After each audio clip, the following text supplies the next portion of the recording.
Welcome to graces Galaxy. So, నేను నిన్న షాపింగ్‌కెళ్ళాను కేఎల్ఎంకి. Christmas shopping అయితే కాదు. యాక్చువల్లీ డిసెంబర్ 16థ్ మా అక్క వాళ్ళ బాబుది బర్త్‌డే ఉంది. సో, వాడికి డ్రెస్ కొనడానికి వెళ్ళాను. అయితే వాడికి ఒక చెల్లుందనమాట. అమ్మాయి పేరు షైని. వాడికి కొని ఆ అమ్మాయికి కొనకపోతే ఇంట్లో బిగ్ ఫైట్ జరుగుతది. సో, అందుకని ఇద్దరికీ తీసుకున్నాను. బట్ అమ్మాయి డ్రెస్ ఎక్కువ కాస్ట్ ఉంది. 2500 చేంజ్. అబ్బాయిదేమో జస్ట్ 1500. సో, బర్త్‌డే బాయ్ డ్రెస్సే ఎక్కువ కాస్ట్ ఉండాలి గదా! సో, అందుకని వాడికి ఇంకొక పెయిర్ తీసుకున్నాం.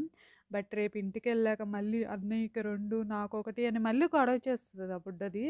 సో, బట్ అప్పుడు ఏదో ఒకటి చెప్పి మేనేజ్ చేయాలి. ఇంకా మా నాన్న కోసం స్వెటర్ తీసుకున్నాను. సో, నా ఫస్ట్ కంపెనీలో మాకు కస్టమైజ్డ్ వైల్డ్ క్రాఫ్ట్ స్వెటర్స్ ఇచ్చారనమాట విత్ కంపెనీ లోగోతో. సో, అప్పుడు నేను మా నాన్న సైజు స్వెటర్ తీసుకున్నాను. సో, అదే మా నాన్న ఇన్ని ఇయర్స్ యూజ్ చేశారు. ఇప్పుడు కొంచెం పొట్టొచ్చింది. పట్టట్లేదంట. నిన్న కాల్ చేసి నాకు కొత్త స్వెటర్ కావాలి. ఇది అసలు పొట్ట దగ్గర పట్టట్లేదు అని చెప్పారు. సో, నాన్నకి స్వెటర్ కూడా తీసుకున్నాను.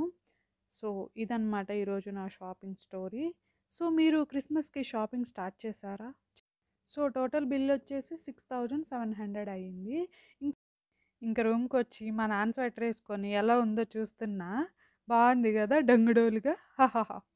Thank you for watching. Bye.